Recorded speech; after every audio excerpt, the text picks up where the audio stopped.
Nagpatuloy ang laban sa pagitan ng bagong transform na si Yoko Kurama at ang master ng bomba na si Keresu.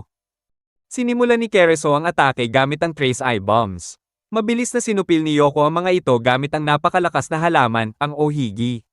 Tahimik ang stadium nang lumitaw ang higanteng Demon Plant. Ang malakas na plant ni Yoko kapag pinalago gamit ang Demon Energy ay isang napakagaling na species. Kaya nitong maramdaman lahat ng galaw kahit ang simpleng spasm ng kalamnan. Sinabi ni Yoko kay Keresu na wala nang silbi ang pagtakas. Dahil mas madaling mahuli siya kapag tumakbo. Lumitaw ang unang takot sa mukha ni Keresu.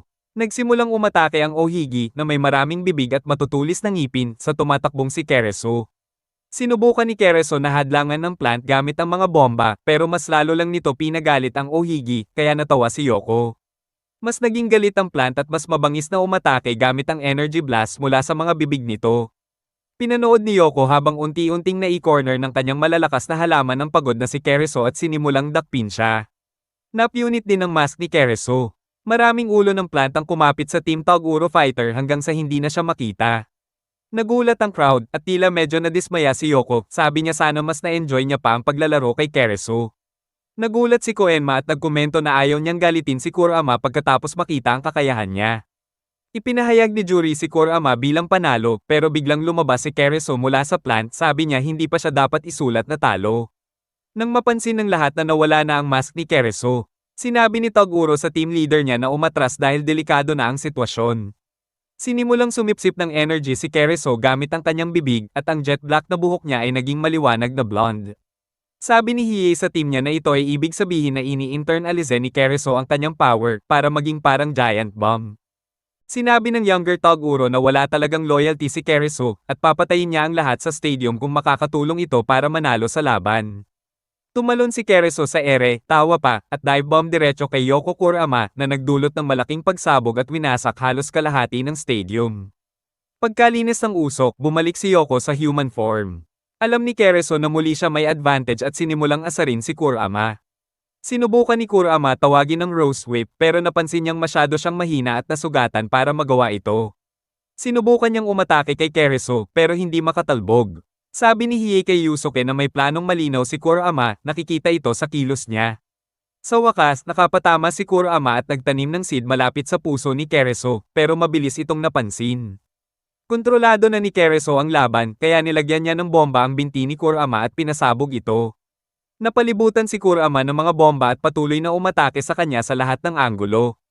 Halos mamatay na siya. Sinabi ni Keresu na hindi niya bibigyan ng tama ang mukha ni Kurama. Ayaw niyang mamuhi ito. Akala ni Keresu panalo na siya at wala nang kapangyarihan si Kurama na mag-summon pa ng halaman.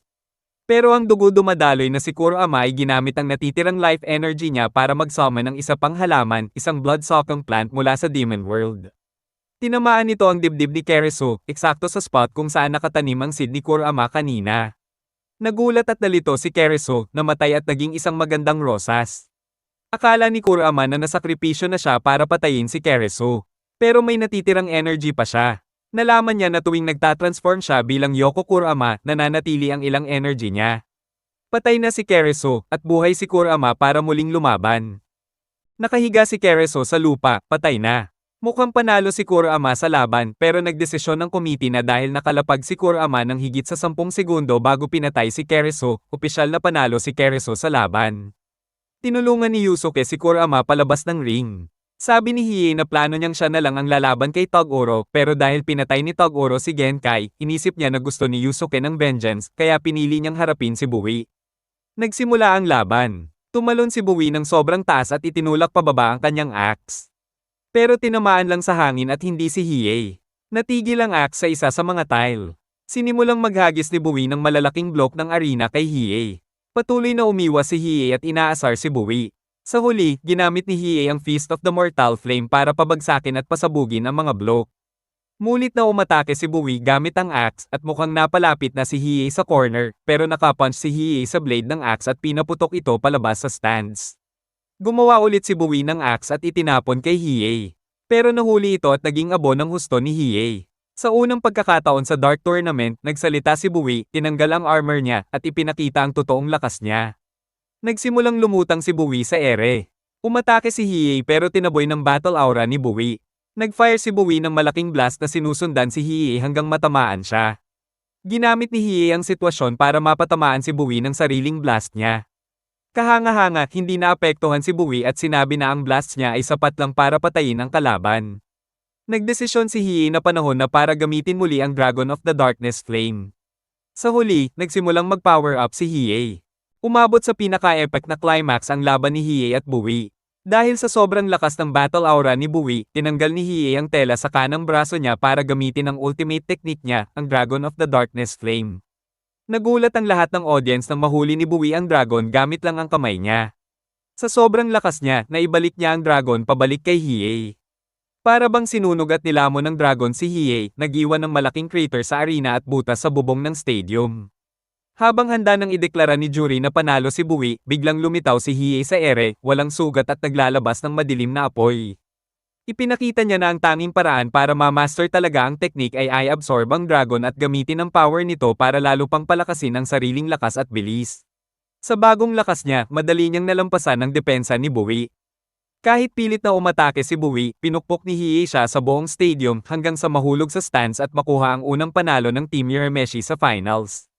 Napasigaw si Bowie at humingi kay Hiei na patayin siya, naamin na hindi niya kayang higaitan si Younger Toguro. Cold si Hiei at tinanggihan, sabi niya na wala siyang sinusunod na orders. Sa huli, bumagsak si Hiei sa malalim na hibernation, side effect ng sobrang energy drain para ma-absorb ang dragon. Ang susunod na match sa Dark Tournament ay si Kazuma Kuwabara laban sa malupit na si Elder Toguro. Sa simula ng laban, hindi alam ni Kuwabara na pinatay si Genkai ni Younger Toguro. Malupit na sinabi ni Elder Toguro ang katotohanan sa kanya at binastos pa ang kamatayan ni Genkai sa pamamagitan ng pagbago ng katawan niya para gayahin ang huling hininga ni Genkai. Dahil sa labis na lungkot at galit, tumaas ng sobra ang spirit energy ni Kuwabara. Ginamit niya ang Trial Sword, Tameshi no Ken. Isang magic item na ibinigay ni Suzuki na tumutugon sa matinding emosyon niya. Ginamit ni Elder Toguro ang shape-shifting niya para ilipat ang mga vital organs at umiwas sa fatal na damage. Sa isang matalinong taktika, hinubog ni Kuwabara ang spirit energy niya bilang isang malaking spirit flies water at pinadyak ang regenerating demon sa buong arena floor para siguradong hindi siya makabuo ulit. Kahit na nakakatakot ang tatag ni Elder Toguro, ideklara ng referee si Kuwabara bilang panalo. Dahil sa panalong ito, nauuna na ang Team Urameshi na may 2 panalo, papunta na sa final showdown. Sa huli, nanood ang arena sa takot habang ang nadurog na katawan ni Elder Toguro ay nagsimulang matuno at mabuo muli, pinapakita na hindi pa talaga siya natalo.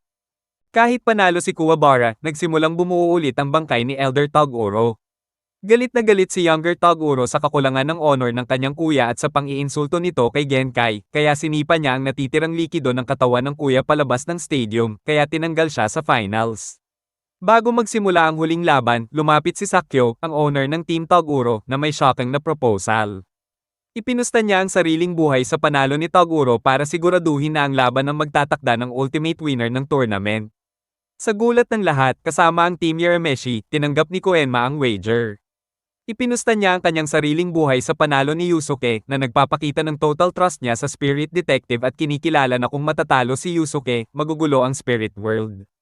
Ngayon, nakasama na ang buhay ng parehong team owners sa taya, huling nagharap si Yusuke at Toguro. Sinimula ni Toguro ang laban sa low power level pero kahit sa level na iyon, sobrang lakas pa rin ng spirit energy niya. Ipinakita rin ang background ni Sakyo at ang nihilistic worldview niya. Naggagamble siya hindi para sa pera na nawala na ang misteryo, kundi para sa pure thrill ng paglalagay ng sariling buhay sa taya. Nagsimula ang laban habang nanonood mula sa audience ang mga dating kalaban ni Yusuke, sina Rinko, Chu, Jin, at Tuya na parang kakampi na ngayon. Ang atmosphere ay punong-puno ng tensyon habang parehong nag-aabang ang dalawang fighter kung sino ang unang kikilos. Sinimula ni Toguro ang laban sa 80% ng full power niya. Kahit ganun kalakas, nakikipagpalitan pa rin ng suntok si Yusuke sa kanya, pati na ang isang direct punch sa baba na ikinagulat ng spectators. Sa isang surprise move matapos sirain ni Toguro ang parte ng ring. Naglabas si Yusuke ng Colossal Spirit Gun Blast. Ang lakas ng atake ay pinalipad si Toguro palabas ng stadium, dumaan sa gubat at tumama sa gilid ng bundok. Parang panalo na si Yusuke pero biglang bumalik si Toguro sa stadium, walang sugat mula sa atake. Ipinakita niya na kahit malakas ang atake, kulang ito para talagang saktan siya. Ipinakita rin na si Yusuke ay suot pa rin ng spirit cuffs, mabibigat na spiritual weights na nilagay ni Genkai sa kanya sa training para kontrolin at hasain ang power niya. Sa huli, inalis ni Yusuke ang cuffs para makalaban sa buong lakas niya. Tinanggal ni Yusuke ang mabibigat na spirit cuff sa braso at binti niya. Bumagsak ang mga weights sa lupa ng malakas, tanda na na-release na niya ang buong power niya. Sa bagong bilis at lakas niya, naglabas si Yusuke ng walang tigil na suntok. Napalipad niya si Toguro gamit ang sariling kamay at pinaubo pa ng dugo and demonyo, bagay na halos imposible lang kanina. Narealize ni Toguro na karapat-dapat si Yusuke bilang kalaban, kaya briefly bumaba siya sa base human form bago simulan ang final transformation niya. Nakakakilabot ang process, kulay abo ang balat niya, lumalakas ang muscles niya parang mga vein fibers, at lumalaki ang balikat niya na parang may tube-like appendages. Naabot na ni Toguro ang 100% ng total power niya. Ang pag-release ng demon energy niya ay sobrang lakas na nakaka-vaporize o pumapatay ng mahihina na demon sa audience. Kahit sobrang lakas ni Yusuke, mabilis siyang na-overwhelm ulit.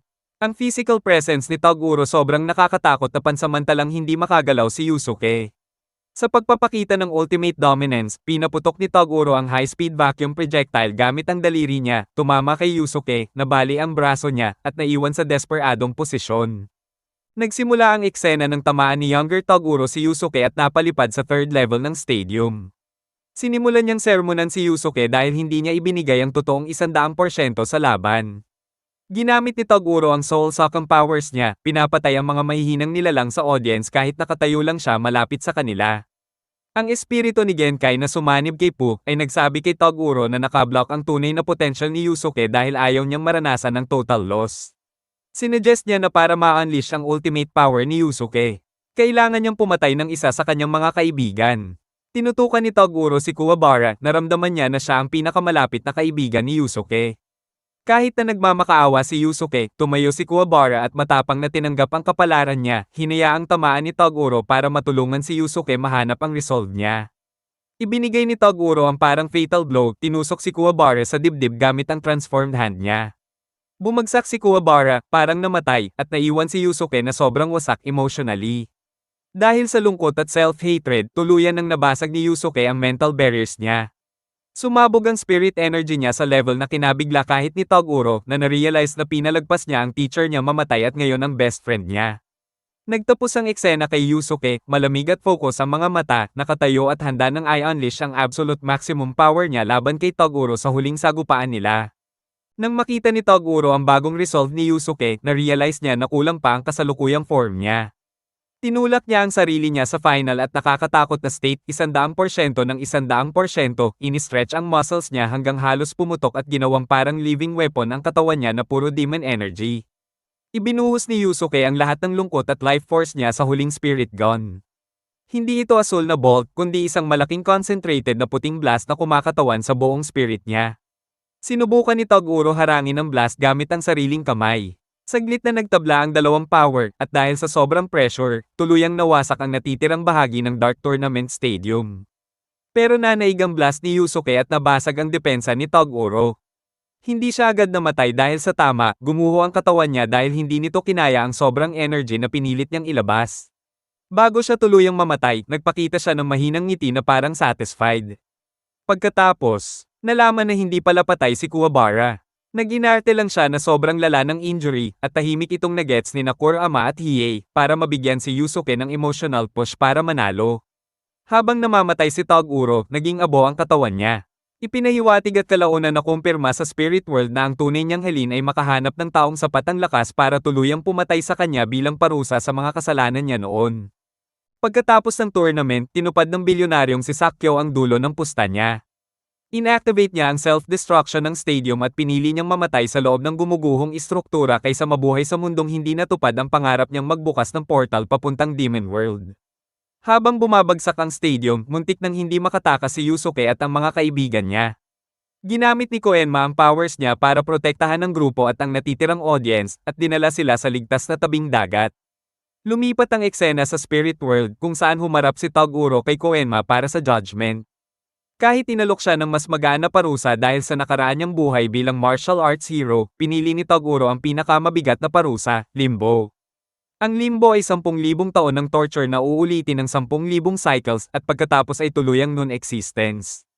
Pinili niya ito para pagbayaran ng pagtalikod niya sa pagiging tao at ang pagkabigo niyang protektahan ng mga estudyante niya noon. Sa tulay papuntang limbo, nakasalubong niya ang espiritu ni Genkai na bata na ulit ang anyo. Sa isang bihirang sandali ng lamang, ibinaba ni Toguro ang salamin niya at hiniling kay Genkai na alagaan si Yusuke at huwag hayaang sundan ng bata ang landas niya. Pagkatapos, naglakad siya papunta sa kawalan na may huling pasasalamat. Dahil nanalo ang Team Urameshi at patay na si Sakyo, natupad ang wish nila. Nabuhay muli si Genkai sa mundo ng mga buhay na ikinagulat at ikinasaya ni na Yusuke at ang iba pa.